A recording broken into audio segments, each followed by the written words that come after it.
اس وقت موجودہ دور میں مسلم امہ جن حالات سے گزر رہی ہے، اس کی سب سے بڑی وجہ مسلم امہ میں دو گناہ ہیں جس نے پوری امت کو تباہی کے دہانے پر پہنچا رکھا ہے۔ نمبر ایک، شراب یعنی نشہ، اور نمبر دو، شباب یعنی عورتوں کے ساتھ ناجائز تعلقات۔ کسی قوم کو ہتھیار سے اتنا نقصان نہیں پہنچتا جتنا ان دو گناہوں سے قوموں کو نقصان پہنچتا ہے۔ اگر لوگ مسلمانوں کو قتل کریں تو ہم شہید ہوتے ہیں، اور اگر ایک شہید کا قطرہ زمین پہ گرتا ہے تو اس کی غیرت کے پرتو کروڑوں دنیا میں پیدا ہوتے ہیں۔ جیسے مثال کے طور پر اگر یزید نے خون حسین بہایا نہ ہوتا تو دنیا کے اندر کبھی بھی صلاح الدین جیسے لوگ پیدا نہیں ہوتے، نور الدین زنگی لوگ جیسے پیدا نہیں ہوتے۔ یہ دنیا میں جتنے انقلابی لوگ پیدا ہوئے ہیں وہ خون حسین کی تاثیر ہے۔ زمین پر خون حسین کیا گرا، اس کی وجہ یہ ہے کہ جب خوبصورت چہرے زمین میں ملتے ہیں تو اسی سے خوبصورت پھول کھلتے ہیں۔ جب تک خوبصورت چہرے زمین میں ملے نہیں، یاد رکھنا، اس لیے کہ زمین میں جو چیز دفن ہوتی ہے وہی چیز زمین سے نکلتی ہے۔ اللہ اکبر۔ اب آپ کہیں گے زمین سے خوبصورت پھول کیوں نکلتے ہیں؟ تو زمین سے خوبصورت پھول نکلتے اس لیے ہیں کہ اس میں خوبصورت چہرے دفن ہوتے ہیں۔ جس دن خوبصورت چہرے زمین میں دفن ہونا بند ہو جائے اس دن زمین سے خوبصورت پھول کھلنا بند ہو جائے۔ یہ قدرت کا نظام ہے کہ خوبصورت چہرے زمین میں ملتے ہیں تب خوبصورت پھول کھلتے ہیں بلا تمثیل۔ اسی طریقے سے باغیرت لوگ جب زمین میں دفن ہوتے ہیں تبھی ان باغیرت لوگوں کی حمیت و غیرت لے کر کے دنیا کے اندر باغیرت لوگ جنم لیا کرتے۔ وہ پلٹ کر تو نہیں آتے لیکن ان کے پرتوں پلٹ کر کے آتے ہیں۔ تو لوگ اگر ہمیں ماریں، قتل کریں تو ہم شہید ہوتے ہیں اور شہادت کا مقام پاتے ہیں، لیکن اب لوگ ہمیں مارنا نہیں چاہتے، یعنی شہادت کے حوالے سے لوگ ہمیں غفلت میں ڈبا دینا چاہتے ہیں، شراب و شباب میں ڈبا دینا چاہتے ہیں۔ اور مومن مرو گے اللہ کی راہ میں تو شہید اور ہمیشہ زندہ رہو گے، لیکن اگر شراب و شباب میں ڈوب کر غافل مرو گے تو پھر مومن بھی نہیں مر سکو گے، کافر ہو کر کے مرو گے۔ شراب اور شباب وہ نحوست ہے کہ انسان کو کفر تک لے جاتی ہے۔ ایک روایت پڑھ کر اپنی بات وقت پہ مکمل کرتا ہوں۔ دیکھو شراب اور شباب کتنی خطرناک چیز ہے، نوجوانوں کو خاص طور پر اس پہ توجہ کرنا چاہیے۔ آج کل تو شراب و شباب کو لوگ گناہ بھی نہیں سمجھتے، اور اب تو مجھے مذہبی طبقہ بھی جو ہے وہ شراب سے تو بچے ہیں لیکن شباب میں لوگوں کے قدم میں ڈوبتے ہوئے دیکھ رہا ہوں، اور یہ بھیانک صورتحال ہے، بڑی بدترین صورتحال ہے۔ اس لیے کہ جب دنیاوی طبقہ بگڑتا ہے تو مذہبی طبقے کے صدقے میں اللہ دنیاوی طبقے کے جرائم کو معاف کرتا ہے، لیکن جب مذہبی طبقے سے مراد وہ طبقہ حاجی صاحب کہلانے والے، نمازی صاحب کہلانے والے اور صاحب کہلانے والے، وہ جتنے صاحبین ہیں، صاحبین ہیں، یہ سب کی بات کر رہا ہوں۔ ایک مرتبہ ایک بزرگ بغداد شریف پہنچے تو انہوں نے دیکھا کہ جب شام کے وقت میں دریائے دجلہ کے دوپٹے میں، دریائے دجلہ کے نیلگو دوپٹے میں سورج نے اپنے زرد چہرے کو جب اس کی گود میں چھپایا، اور شفق پر، بغداد کے شفق پر جب ایک حسینہ کے چہرے کی سرخی کی طرح افق میں جب وہ تبدیل ہو گیا تو اس وقت رات نے اپنی سیاہ زلفوں کو رومانیت کے ساتھ اہل بغداد پر بکھیرنا شروع کیا، اور بغداد کے قبا خانے، قہوہ خانے، شراب خانے، شباب خانے سب کھلتے چلے گئے۔ اور جب رات شباب پر آئی تو بغداد کے شباب یعنی جوان اٹھ کر ان جرائم کے اڈوں کی طرف چل پڑے۔ ایک مسافر ایک کونے میں ہاتھ باندھے ہوئے ان جرائم کے اڈوں کی طرف سب کو جاتے ہوئے دیکھ رہا تھا، اور دل ہی دل میں کہہ رہا تھا مجھے صبح ہونے سے پہلے پہلے، اس سے پہلے کہ صبح شرمندگی کے ساتھ اپنے چہرے سے نقاب اٹھائیں، میں نے بغداد کو چھوڑ دینا، اس لیے کہ کہیں آسمانوں سے آگ نہ برس پڑے، زمین میں زلزلے نہ آ جائے، اور جنگل کے درندے ان جرائم پیشہ لوگوں کو اٹھا کر نہ لے جائیں۔ بس یہ کیفیت میں وہ سوچ رہے تھے، وہ ایک غیرت مند انسان ایسے میں کہ اللہ کے ولی تشریف لائے اور اپنی چادر ان کے سر پہ ڈال دی۔ جیسی چادر ان کے سر پہ ڈالی تو کیا دیکھا کہ بغداد کے کچھ مذہبی لوگ مصلی پر اللہ کے خوف سے رو رہے تھے اور پوری امت کے لیے گڑ گڑا کر مغفرت کی دعا کر رہے تھے۔ اس اللہ کے ولی نے جب اس شخص کو، غیرت والے کو، یہ منظر دکھایا تو کہا کہ بیٹا ان کے جرائم کی وجہ سے بغداد کب کا لٹ چکا ہوتا، یہ پہلی رات نہیں ہے جس میں یہ لوگ جرائم کی طرف جا رہے ہیں، یہ رات کی رنگینی تو ان کا روزانہ کا معمول ہے، لیکن یہ چند لوگوں کا استغفار کرنا، رونا، گڑ گڑانا پوری قوم کو تباہی سے بچا لیا کرتا ہے۔ تو قوم کے اندر چند نیک لوگ، متقی لوگ، پرہیزگار لوگ جو امت کے لیے استغفار کرتے ہیں، توبہ کرتے ہیں، مغفرت کی دعائیں کرتے ہیں، تو قوم کے جرائم ان کو تباہی کی طرف ڈالتے نہیں، بلکہ ان کے توبہ، استغفار اور دعائیں لوگوں کو تباہی سے بچا لیا کرتے ہیں۔ لیکن اگر مذہبی طبقہ بھی معاذ اللہ آوارگی اور عیاشی کی طرف جائے تو پھر اللہ ہی اللہ خیر و عافیت کا معاملہ فرمائے۔ جو روایت پڑھنا تھا ایک وہ یہ ہے کہ انسان کو شراب و شباب کہاں تک لے جاتا ہے۔ ایک شخص تھا بنی اسرائیل کا، اس کا نام تھا برسیسا۔ 220 سال اس کی زندگی کے ایسے گزرے کہ اس نے کبھی آسمان بھی نہیں دیکھا۔ کچھ لوگوں کو اس طرح کی باتیں مبالغہ لگتی ہے، لیکن یہ کوئی مبالغہ نہیں، یہ تاریخ ہے، اور روایات بھی اس پر شہادت دیتی ہے۔ چونکہ موبائل نے ایسا کچھ لوگوں کو دکھا دیا، موبائل کے اندر انٹرنیٹ کے جنگل نے جس چیز کا ہم کبھی تصور نہیں کرتے تھے، وہ ساری چیزیں 4-6 سال کی عمر میں لڑکے اور لڑکیاں دیکھ چکے۔ 4-6 سال کی عمر کی بات کر رہا ہوں، بلکہ جن لوگوں کی عمر 30 سال کے اوپر کی ہے انہوں نے 22 سال کی عمر میں پہنچ کر جو کبھی تصور نہیں کیا ہوگا، ان کے 4-6 سال کے بچے وہ سب کچھ دیکھ چکے انٹرنیٹ کے اندر۔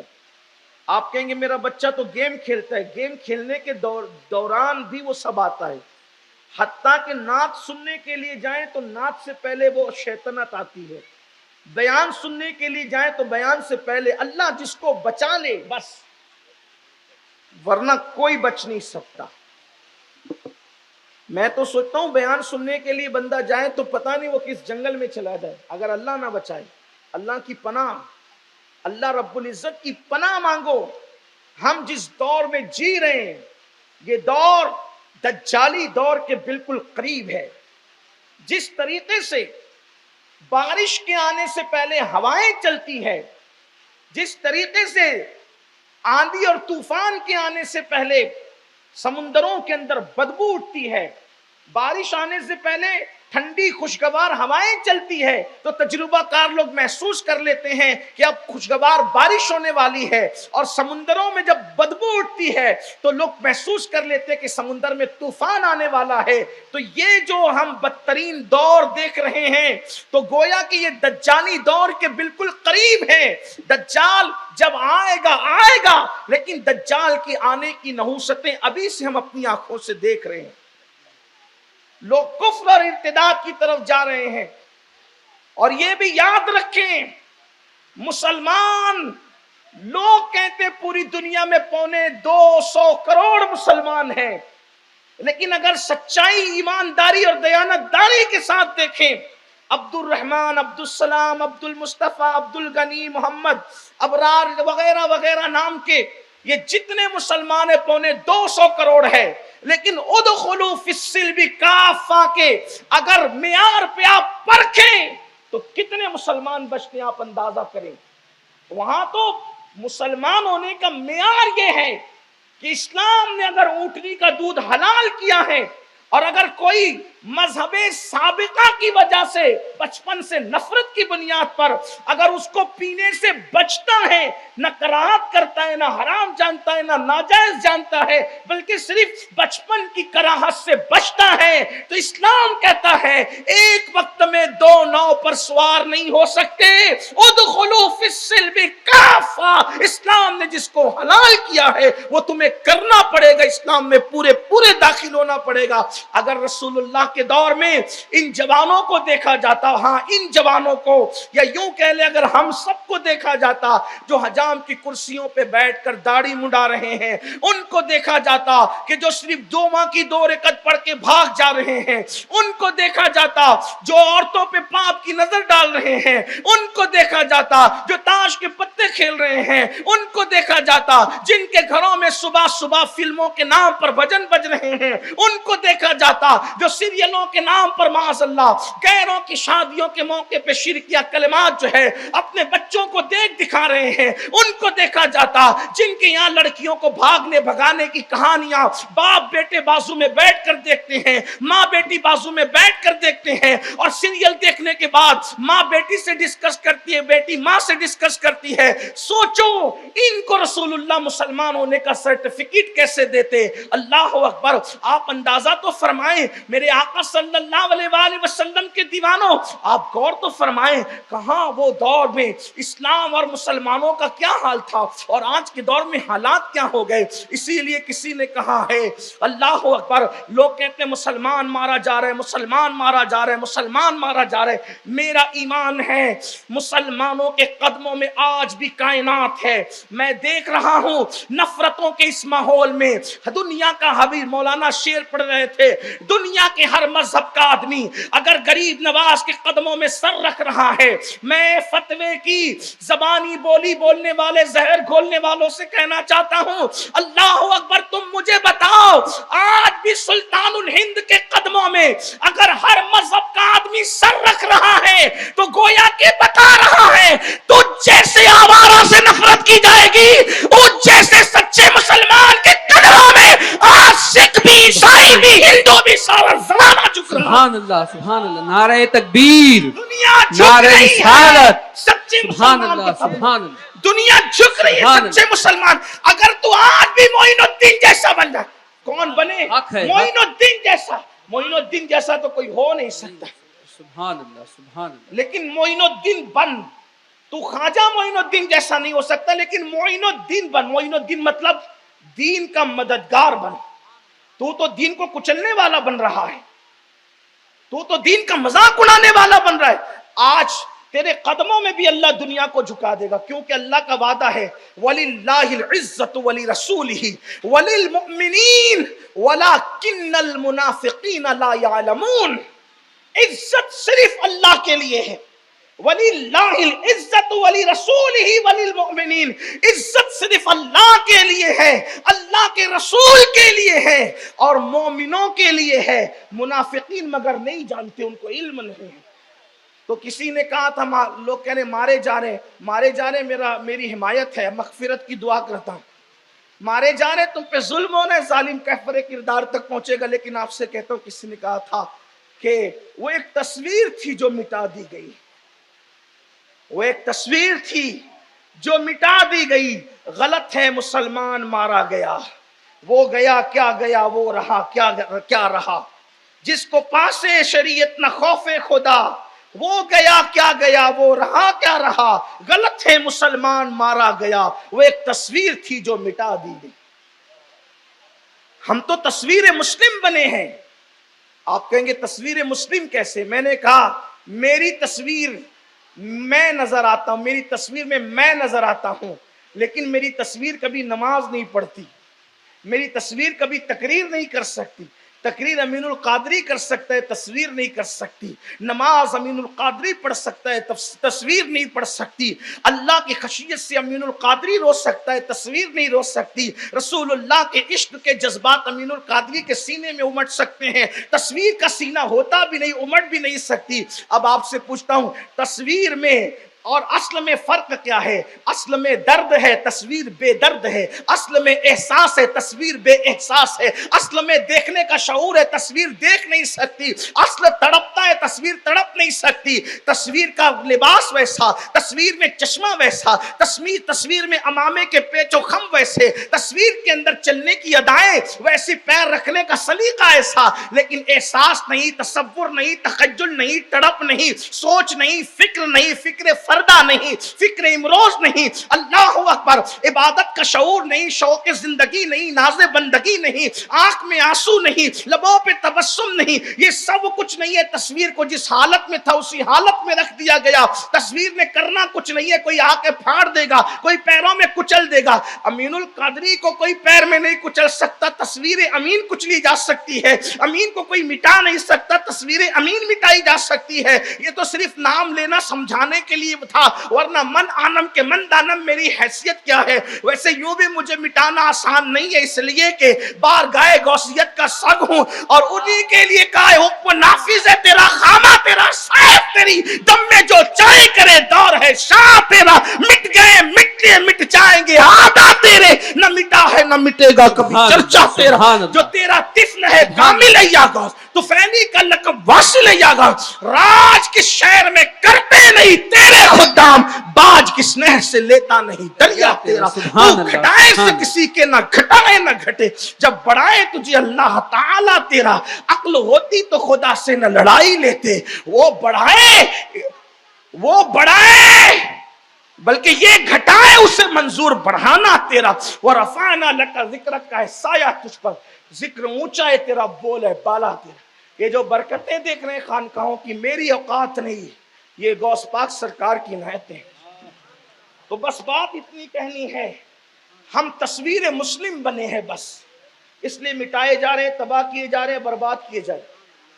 اصل مسلمان بنیے، عزتیں اب بھی تمہارے قدموں میں ہیں.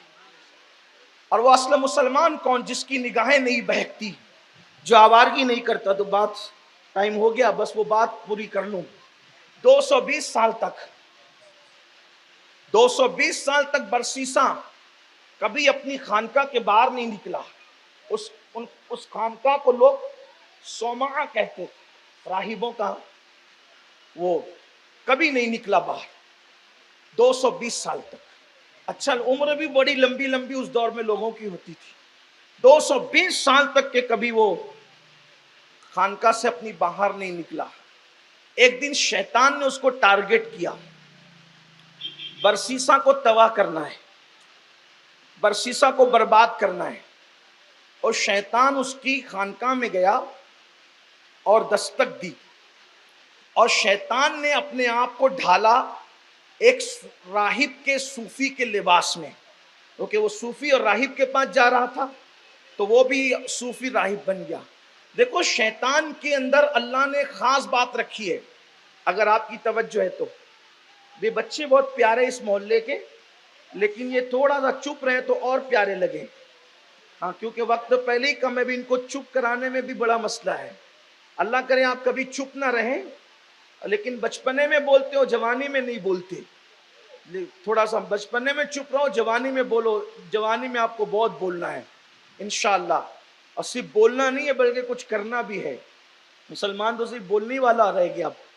تو میری بات سنیں، تھوڑی دیر کے لیے ہے، مختصر ہے، اختصار، بلکہ روایت کو بھی اپنے الفاظ کے جامع میں لمبا کرنے کی بجائے شارٹ کروں گا. آپ غور سے اس کو سننا. شیطان نے اپنے آپ کی شکل بدلی اور راہب اور صوفی کی شکل میں پہنچا. اللہ نے شیطان کو یہ اختیار دیا، اختیار کی بات کر رہا ہوں، اختیار دیا کہ وہ جس کی چاہے شکل بنا لے. وہ گدھا بھی بن جاتا ہے، وہ کتا بھی بن جاتا ہے، وہ انسان بھی بن جاتا ہے، وہ بندر بھی بن جاتا ہے، وہ مولوی کی شکل میں بھی آ سکتا ہے، وہ لیڈر کی شکل میں بھی آ سکتا ہے، وہ مفتی کی شکل میں بھی آ سکتا ہے، وہ خطیب کی شکل میں بھی آ سکتا ہے، وہ ادیب کی شکل میں بھی آ سکتا ہے. ایک شکل وہ نہیں بنا سکتا. بس آقا فرماتے شیطان میری شکل نہیں بنا سکتا. یا رسول اللہ وہ آپ کی شکل کیا بنا سکے گا؟ اس لیے کہ بنانے والے نے کہا کہ تجھ کو بنا کر اب تجھ جیسا تو میں بھی نہیں بناؤں گا. تیری شکل بنا کر اب تیرے جیسی شکل میں کسی کی نہیں بناؤں گا. جب وہ خدا ہو کر اب ان جیسی شکل کسی اور کی نہیں بناتا تو شیطان کی اوقات کیا ہے؟ تو قربان جائیں. اس لیے شیطان سب کی شکل میں آئے گا.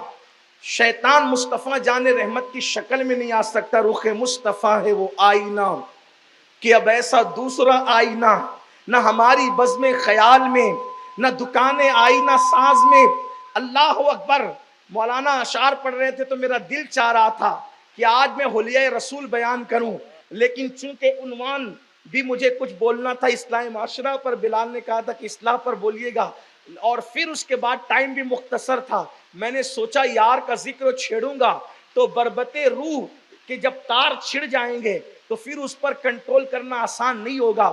لیکن بس میں چونکہ حلیہ رسول بیان کروں گا مگر اتنا کہ اس کو تشریح کیے بغیر صرف الفاظ میں اشعار میں بیان کر دیتا ہوں تاکہ برکت بھی مل جائے، آپ کو تصور بھی ہو جائے میرے نبی کا حلیہ کیسا تھا. میرے امام کہتے ہیں جس کے ماتھے شفاعت کا صحرا رہا اس جبین سعادت پہ لاکھوں سلام. توجہ کریں، تصور میں لائیں. جس کے ماتھے شفاعت کا صحرا رہا اس جبین سعادت پہ لاکھوں سلام. اللہ اکبر. جس کے سجدے کو محراب کعبہ جھکی ان بھووں کی لطافت پہ لاکھوں سلام.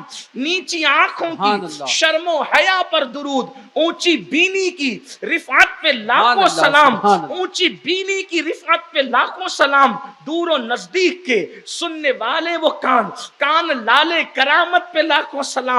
پتلی پتلی گلیں قدس کی پتیاں، پتلی پتلی گلیں قدس کی پتیاں، ان لبوں کی نزاکت پہ لاکھوں سلام. وہ دہن جس کی ہر بات وحی خدا، چشمہ علم و حکمت پہ لاکھوں سلام. وہ زباں جس کو سب کن کی کنجی کہے اس کی نافذ حکومت پہ لاکھوں سلام. اللہ اکبر. جب یہ تصور آتا ہے تو پھر خسرو کا تصور آتا ہے اور طبیعت یوں کہتی ہے آفاقہ گردیدام وہرے بہرے بتام ورزیدام. اللہ اکبر. آفاقہ گردیدام مہرے بتا ورزیدام بسیار خوبا دیدام لیکن تو چیزیں دیگری. بسیار خوبا دیدام لیکن تو چیزیں دیگری. اللہ اکبر. اس حسن کو کیا کہیں؟ حسن یوسف جس کا طالب ہو کرے چارہ سازی، کرے چارہ سازی. زیارت کسی کی بھرے زخم دل کے، ملاحت کسی کی سرے حشر آسی مزے لے رہے ہیں. شفاعت کسی کی ہے، جنت کسی کی. اور اللہ اکبر. جس نے ٹکڑے کیے ہیں قمر کے وہ ہے نور وحدت کا ٹکڑا ہمارا نبی. ان کی کیا تعریف کی جائے. شیخ سعدی شیرازی کہتے ہیں بلغ العلا بکمالہ کشفا دجا بجمالہ حسنت جمیع خصالہ صلوا علیہ وآلہ. خسرو کہتے ہیں اللہ اکبر بڑے مزے میں کہتے ہیں پری پہ کر نگارے سر و قد لالا رخسارے. پری پہ کر نگارے سر و قد لالا رخسارے سراپا آفت دل بود شب جائے کہ من بودم. اور میرا امام کہتے ہیں اللہ کی سر تاب قدم شان ہے یہ. سر تاب قدم، سر تاب قدم، سر تاب قدم شان ہے یہ. انسان نہیں انسان، وہ انسان ہے یہ. قرآن تو ایمان بتاتا ہے انہیں اور ایمان یہ کہتا ہے میری جان ہے یہ. کیا کہیے ان کو، الفاظ نہیں ملتے. سرکار کو کیا کہیے. تو شیطان ان کی شکل نہیں بنا سکتا، باقی سب کی شکل. اب پہچانے کیسے جب وہ سب کی شکل میں آ سکتا ہے؟ پہچانے کیسے کہ یہ شیطان ہے یا انسان، شیطان ہے یا اور مخلوق. آسان لب و لہجے میں اگر وہ اللہ کو بھلا دے، شکل کوئی بھی ہو شیطان ہے، اور اللہ کو یاد دلا دے، شکل کوئی بھی ہو وہ انسان، شیطان ہمیشہ بھلائے گا۔ قرآن اٹھا کر کے پڑھیں آپ، حضرت موسیٰ علیہ السلام کی وہ مچھلیاں جو زندہ ہو گئی، اور حضرت یوشع بن نون کو بھلا دیا گیا، تو کیا کہا اللہ نے؟ شیطان نے بھلا۔ ہو گیا کیا؟ ہاں ہو گیا، 2-3 منٹ میں بات سمیٹیں، ٹائم ہو گیا، اوپر ہو رہا ہے ٹائم۔ شیطان آیا، دستک دی، اس نے کہا برسیسا میں بھی تیری خانقاہ میں رہ کر کے کچھ دن عبادت کرنا چاہتا۔ برسیسا نے کہا بھائی میں 220 سال سے باہر نہیں نکلا، میں بھیڑ اکٹھا نہیں کرنا چاہتا، جاؤ کہیں اور جاؤ۔ اس نے کہا اچھا میں 2 رکعت نماز پڑھوں تیری خانقاہ میں۔ اب نماز کے لیے تو روک نہیں سکتا تھا برسیسا، اس نے جو نماز شروع کی، چونکہ اس نے تو نماز پڑھنی نہیں تھی، اس کو سجدے سے کیا تعلق، لیکن وہ ہر کام کرتا ہے جس سے آدمی کو وہ اپنے چنگل میں پھانس سکے، وہ ہر کام کرتا۔ برسیسا کی خانقاہ میں جو 2 رکعت شروع کی، اس نے تو 3 دن تک کے صرف قیام میں کھڑا رہا۔ برسیسا دیکھ کر حیران رہا کہ یا اللہ، میری عبادت پہ فرشتے بھی حیرت کرتے ہیں، لیکن یہ ایک قیام میں 3 دن نہ کھاتا ہے نہ پیتا ہے نہ سوتا ہے، 3 دن۔ وہ متاثر ہو گئے برسیسا۔ برسیسا متاثر ہوا تو اس نے 3 دن کے بعد نماز پوری کی، تو بولا کہ بھائی تم تو مجھ سے بڑے ہو یار، بڑے عابد ہو، میں تو کھاتا بھی ہوں سوتا بھی ہوں، اور تم، اور یہ مزہ عبادت میں کیسے آتا ہے کہ بھوک بھی نہیں لگتی پیاس بھی نہیں لگتی؟ شیطان نے کہا تو نہیں کرے گا، تیرے بس کا نہیں ہے۔ دیکھو شیطان، اللہ کی پناہ، شیطان مردوس، کہا تیرے بس کا نہیں ہے، تو نہیں کرے گا۔ اب جب کوئی یہ بولتا ہے نا تیرے بس کا نہیں ہے، تو آدمی ضد میں آتا ہے۔ ایسے اگر کوئی اچھا تاجر ہو نا، ہوشیار دیڑ ہوشیار، تو وہ چیز بتا کے بولے گا کہ مولانا آپ نہیں خرید سکتے، اور پھر مولانا میں نہیں بھی طاقت ہوگی تو بولے گا کہ تو مجھے حقیر جانتا ہے، پھر میں دیکھ کیا تیری پوری دکان خرید لیتا ہوں۔ سیٹ صاحب آپ نہیں خرید سکتے، ایسا ہوتا ہے نا۔ تو اس نے کہا تو نہیں کر سکتا، اس نے کہا میں نہیں کر سکتا، کیوں؟ کہا یہ ذوق تیرے اندر نہیں پیدا ہو سکتا۔ کہا کیوں؟ تو شیطان نے کہا یہ ذوق گناہ کے بغیر نہیں پیدا ہو سکتا، اس کے لیے گناہ کرنا پڑے گا، تو گناہ تھوڑی کرتا ہے۔ کرے استغفر اللہ، گناہ کر کے یہ ذوق عبادت کا کیسے پیدا ہوگا؟ کہا تو سمجھا نہیں بات کو، دیکھو کیسے گھما رہا ہے، تو سمجھا نہیں بات کو۔ کہا کیا؟ کہا کہ جب نیک لوگ عبادت کرتے ہیں تو ان کو اپنی نیکیوں پہ گھمنڈ اور بھروسہ ہوتا ہے، لیکن جب گنہگار عبادت کے لیے کھڑا ہوتا ہے تو گناہ کی وجہ سے خوف ملتا ہے، تو لذت ہوتی ہے، آنسو بہتے ہیں، ایک تصور بنتا ہے، اور یہ اور وہ پھر اس نے خوب باتیں کی۔ اس نے کہا اچھا بات تو تیری صحیح ہے، تو پھر کیا گناہ کروں، بتا کیا گناہ کروں؟ اس نے کہا کسی کا قتل کر، مرڈر کر کسی کا۔ اس نے کہا نہیں، میں نے انبیاء کی تعلیم میں سنا ہے کہ جو کسی کو قتل کرے گا اس پر جنت کی خوشبو بھی حرام ہے، قتل نہیں کر سکتا۔ بولے اچھا ٹھیک ہے نہیں کر سکتا قتل، کسی عورت کے ساتھ زنا کر۔ اس نے کہا استغفر اللہ، یہ تو اور بڑی بات ہے، اس لیے کہ جو کسی کے ساتھ زنا کرتا ہے تو اللہ کا عرش کانپتا ہے زنا جب ہوتا ہے زمین پر، اور زمین اللہ کی خشیت سے کانپتی ہے اور کہتی ہے کہ اللہ مجھے اجازت دے کہ میں 2 حصوں میں چر جاؤں، اس کو اپنے اندر دبوچ لوں، میں زنا نہیں کر سکتا۔ میرے کام کا شراب پی، ہاں یہ تھوڑا سا آسان ہے، 1 کٹورا شراب پیئیں گے گنہگار ہو جائیں گے، پھر عبادت کا مزہ لیں گے۔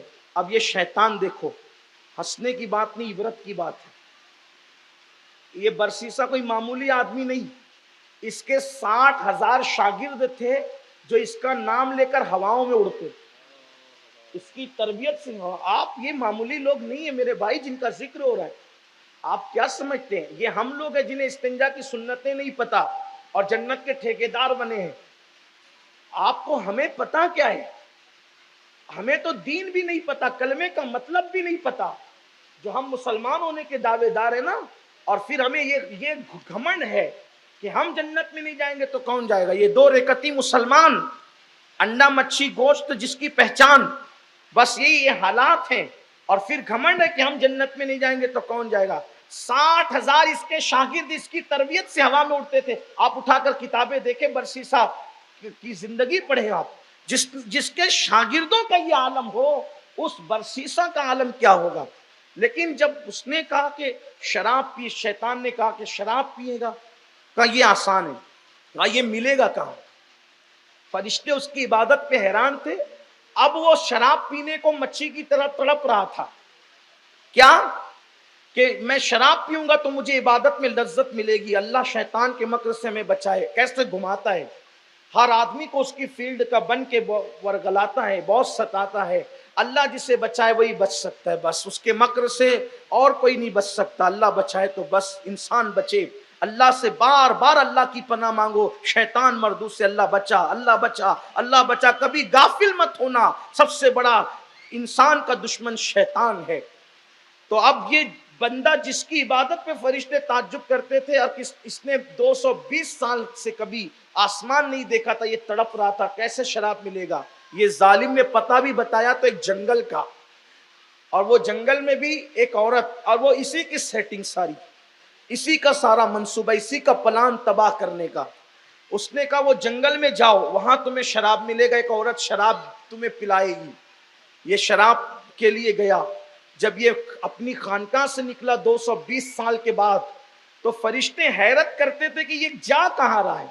مَن یہدہ اللہ فلا مضل لہ ومن یضللہ فلا ہادی لہ، اللہ جسے ہدایت دے اسے کوئی گمراہ نہیں کر سکتا، اور اللہ جسے گمراہ کر دے اس کو کوئی ہدایت نہیں دے سکتا۔ اب یہ جا رہا ہے کہاں؟ شراب کی طرف۔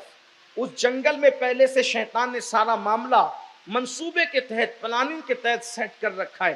جیسے ہی شراب کے لیے اس عورت کے پاس گیا، خوبصورت حسین و جمیل عورت، جیسی نظر پڑی، پہلی بار دیکھا تھا عورت کو، اس نے اپنے خوبصورت ہاتھوں سے ایک جام دیا، پھر پیا، پھر پیا، پھر پیا، اتنا پیا کہ بدمست ہو گیا، اور شراب پی کر اس عورت کے ساتھ زنا بھی کیا۔ پھر اس کا شوہر آیا تو اس کو قتل بھی کیا، شراب بھی، زنا بھی اور قتل بھی، یعنی شراب نے سب کرا دیا۔ کیا تو انکار کر رہا تھا، چند گھونٹ کو آسان سمجھ رہا تھا۔ میں سمجھتا ہوں کہ شاید وہ قتل کرتا تو اتنی بلاؤں سے میں نہیں، حالانکہ وہ بھی بڑا گناہ تھا، گناہ کوئی چھوٹا نہیں، لیکن شراب نے کہاں پہنچایا۔ یہ جو گلی گلی محلے محلے نشے کی چیزیں بک رہی ہے نا، تو تمہیں بھی تباہ کرنے کے، برباد کرنے کے لیے اللہ ہمارے بچوں کو بچائے۔ اور ہمارے مالیگاؤں میں منصوبہ بند طریقے سے شرابی اور نشیری اور گنجڑی لڑکوں کو محلے میں بھیجا جا رہا ہے۔ کون بھیج رہا ہے میں اس پہ کوئی بحث نہیں کرتا، کون بھیج رہا ہے اس پہ کوئی بحث نہیں کرتا، کیوں بھیج رہا ہے اس پہ کوئی بحث نہیں کرتا۔ ایک سازش ہمارے مالیگاؤں میں یہ بھی شروع ہو گئی ہے، جیسے دو لوگوں کا جھگڑا ہے، عبد الرحمان کا اور عبد السلام کا، دو لوگوں کا جھگڑا، مثال کے طور پہ بتا رہا ہوں، دو لوگوں کا جھگڑا ہے۔ اب عبد الرحمان کمزور ہے، عبد السلام ہے مضبوط مالدار، اب اس سے نپٹ نہیں سکتا، تو مالیگاؤں میں، حالانکہ لوگ کہتے ہیں کہ آپ پورے مالیگاؤں میں تقریر کرتے ہیں، پوری دنیا میں بدنام کرتے ہیں، ایسا نہیں ہے، کوئی بدنامی کی بات نہیں، میرا گنبد و مینار کا شہر بہت اچھا شہر ہے، لیکن جو ہوگا تو میں تو کہوں گا نہیں۔ عبد الرحمان کمزور، عبد السلام مضبوط مالدار پیسے والا آدمی، اب اس سے وہ پور نہیں پا رہا ہے، تو وہ کیا کرتا ہے پتہ ہے؟ جو گنجڑی چرسی نشیڑے لڑکے ہوتے ہیں ان کو کچھ پیسے دیتا ہے، ہفتے کے 15 دن کے، اور پیسے دے کے کہتا ہے کہ تو عبد السلام کے لڑکے سے دوستی کر اور اس کو نشے کا عادی بنا، کیونکہ اگر میں اس کو تماچا ماروں گا تو 4 دن تماچے کا اثر رہے گا، لیکن اگر اس کے بیٹے کو تو نے نشہ کرنے والا نشیڑی بنا دیا تو پوری زندگی وہ گھٹ گھٹ کے مرتا رہے۔ یہ صورتحال ہے۔ ایک صورت اور بتاؤں کیا ہے، شرم آنا چاہیے، مسلمانوں کی بستی ہے۔ مجھے ایک معتبر ذریعے سے یہ بات پتا چلی کہ اگر کسی سے جھگڑا ہوا، نہیں نپٹ پا رہے ہیں، ایک خوبصورت لڑکے کو چھوڑ دیا، اس کی لڑکی کو لے جا کے بھاگا تاکہ وہ گھٹ گھٹ کے مرے۔ یہ صورتحال ہمارے شہر میں ہو رہی ہے۔ اب لوگ مریں گے نہیں تو کیا ہوگا؟ کہاں گئی غیرت؟ ارے بیٹی تو گھر پوری قوم کی بیٹی ہوتی ہے، دوسروں کے بچوں کو بگاڑنے والوں تمہارے بچے بھی سلامت نہیں رہیں گے، اور دوسرے کی آبرو سے کھیلنے والوں تمہاری آبرو بھی سلامت نہیں رہے گی۔ اللہ کے رسول نے حاتم طائی کی ننگے سر آنے والی بیٹی کے سر پہ اپنی چادر ڈال کر پوری امت کو پیغام دیا تھا، بیٹی اگر کافر کی بھی ہو تو بیٹی بیٹی ہوتی ہے، اس کی عزت کی حفاظت کرنا ہر شریف انسان کے ذمے پہ ہوا کرتا ہے۔ لیکن ہمیں کیا ہو گیا؟ اس طرح بدلہ نکالو گے اور پھر مسلمان کہلاؤ گے۔ آج کہتے ہو حالات اچھے نہیں ہیں، تو تم کتنے اچھے ہو، ہم کتنے اچھے ہیں؟ ہم اچھے ہو جائیں حالات میں نے ابھی ایک مثال دی، غریب نواز کی چوکھٹ پہ ہندو مسلم سکھ عیسائی سب سر جھکا رہے، غریب نواز کے قدموں میں سر جھکانے جاتے، ہم سے کیوں لڑتے ہیں؟ وجہ یہی ہے کہ ہم مسلمان ویسے نہیں رہ گئے جیسے غریب نواز تھے۔ وہ دور پھر لوٹ کر کے آئے گا۔ یہ صبح جو کبھی فردا ہے کبھی ہے امروز، نہیں معلوم کہ ہوتی ہے کہاں سے پیدا، وہ صبح جس سے لرزتا ہے شبستان وجود، ہوتی ہے بندے مومن کی اذان سے پیدا۔ اور بندے مومن کی اذان کیا ہے؟ وہ جس کو صحیح تلفظ کے ساتھ اذان دینا نہیں آتی، لوم چلاتے چلاتے ناکام ہوا، ہڈیاں ٹوٹنے لگی تو مؤذن بن گئے، ایسے مؤذن کی بات نہیں۔ اقبال کہتے ہیں الفاظ و معانی میں تفاوت نہیں، لیکن ملا کی اذان اور مجاہد کی اذان اور۔ جو اپنے نفس کو کچل کر مجاہد بنے اور اذان دے تو پھر وہ نیند والوں کو نہیں اٹھاتا، اس کی اذان سے تو مردے بھی اٹھ کر کے کھڑے ہوتے۔ کوئی اپنے آپ کو کچل کر اذان تو دے، جس کو اذان سے خود کوئی دلچسپی نہیں، اس کی اذان سن کر لوگوں نے کیا مسجد میں آنا ہے، اس کی اذان کا لوگوں نے کیا جواب دینا ہے؟ اذان تو مذاق بن گئی۔ مسلمانوں پہلے تم نے اذان پر بے توجہی کی، اور یہ میرے اللہ کی سنت ہے، جب بھی میرے اللہ کی کسی نعمت کی ناقدری کرو گے اللہ وہ نعمت تم سے چھین لے گا۔ جب تم نے اذان کی طرف سے کان ہٹائے تو خدا نے کہا پھر میں تمہیں سناؤں گا ہی نہیں۔ تم میرے ذکر کو سمجھتے کیا ہو؟ تم میرے ذکر کو سمجھ، تو بے توجہی کرے گا میں تیرے گھر تک اذان کی آواز آنے نہیں دوں گا۔ یہ ان کی اوقات کیا ہے؟ ایڑیوں پر انگلیاں رکھ کر کے پیشاب کرنے والوں کی یہ اذان بن کر آئیں گے۔ واللہ اذان نہ کبھی رکی ہے نہ رک سکتی ہے۔ آج بھی اذان کی شان یہ ہے کہ اذان 24 گھنٹے میں ایک لمحہ بند نہیں ہوتی۔ ہند کی اذان ختم ہوتی ہے تو سندھ کی طرف، سندھ کی ختم ہوتی ہے تو عرب کی طرف، عرب کی ختم ہوتی ہے تو افریقہ کی طرف، افریقہ کی ختم ہوتی۔ اس طرح 24 گھنٹے میں ایک لمحہ بھی ایسا نہیں جاتا جبکہ اذان نہ ہو رہی ہو۔ اذان کی آواز کو آپ قدر کریں۔ دیکھو جو غلط کر رہے ہیں ان کا تو انجام فرعون کی طرح ہونا ہی ہے، لیکن آپ سدھرے نا، اللہ کی غیرت کا خیال کریں۔ آپ، میں تو میرا ایمان ہے، میں مسلمان ہوں، میرے اللہ کی مرضی کے بغیر پتہ نہیں ہلتا، کوئی کچھ نہیں کر سکتا۔ یاد رکھنا۔ بولو اذان کی کتنی قدر کی؟ جس نعمت کی ناقدری کرو گے اللہ چھین لے گا۔ اور اسلام کی بھی ناقدری کر رہے ہو، ابھی ہوش کے ناخن لو، کہ اللہ نہ کرے اسلام بھی چھین نہ لیا۔ آپ سمجھتے کیا ہو؟ اللہ مجبور ہے، وہ بے نیاز ہے۔ 360 کعبے پر لوگ بٹھا دیتے ہیں، اس کو فرق کچھ نہیں پڑتا۔ لا ضد لہ ولا مد لہ ولا مثل لہ ولا مثال لہ ولا جواب۔ اس کی شان بڑی ہر آن اس کا نیا جلوہ ہے، وہ نئے جلوے کا اظہار فرما رہا ہے۔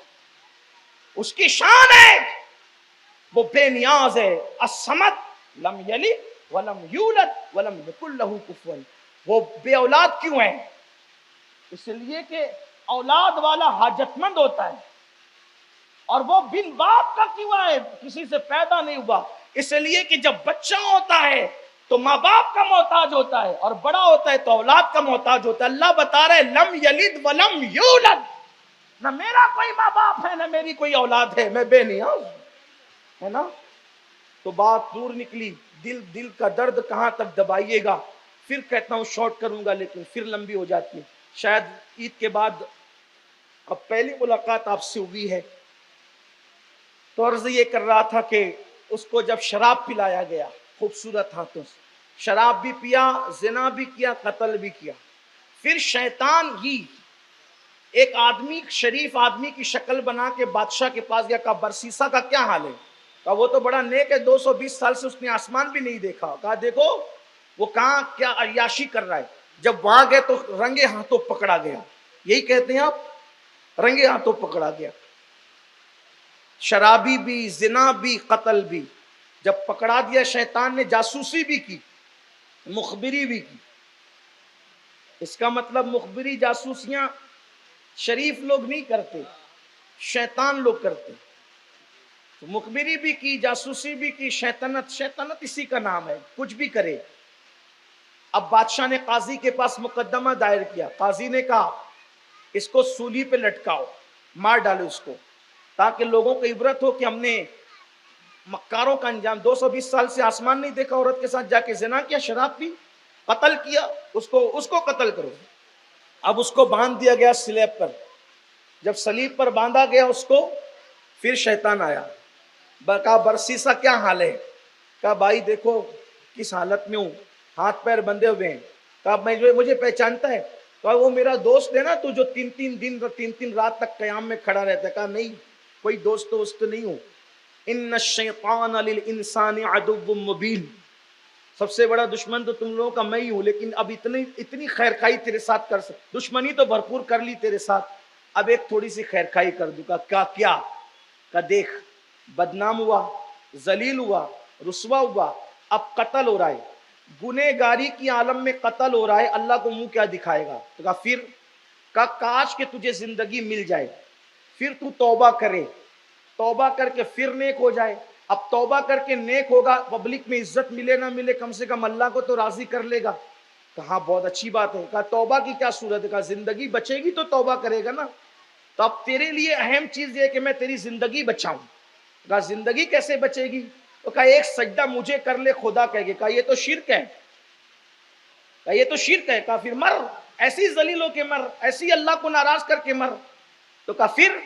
کہا زندگی بچے گی مجھے سجدہ کرنے سے. تو کہا میں تو بندھا ہوا ہوں. کہا صرف سر کا اشارہ کر. اس نے خدا سمجھ کر سر کا اشارہ کیا. اچھا کہا اب میں چلتا ہوں. پہلے تو گنہگار ہو کے مر رہا تھا، مغفرت کی اور بچنے کی امید تھی، اب سجدہ کیا کر لیا، تو کافر بھی ہو گیا، میں تیرا ایمان لے کر کے چلا، اچھا میں چلتا ہوں. اور اس کو اسی حالت میں پھانسی دے دی گئی جس نے 60,000 لوگوں کو محنت کر کے ولی بنایا تھا، آسمان میں اڑنے کی، ہواؤں میں اڑنے کی طاقت دی تھی. ایک شراب، ایک شباب نے اس کو کفر تک پہنچا دیا. یہ ہے شراب و شباب. اللہ کے بندو ان چیزوں کو سمجھو، اس پر عمل کرو. اللہ ہم سب کو توفیق بخشے.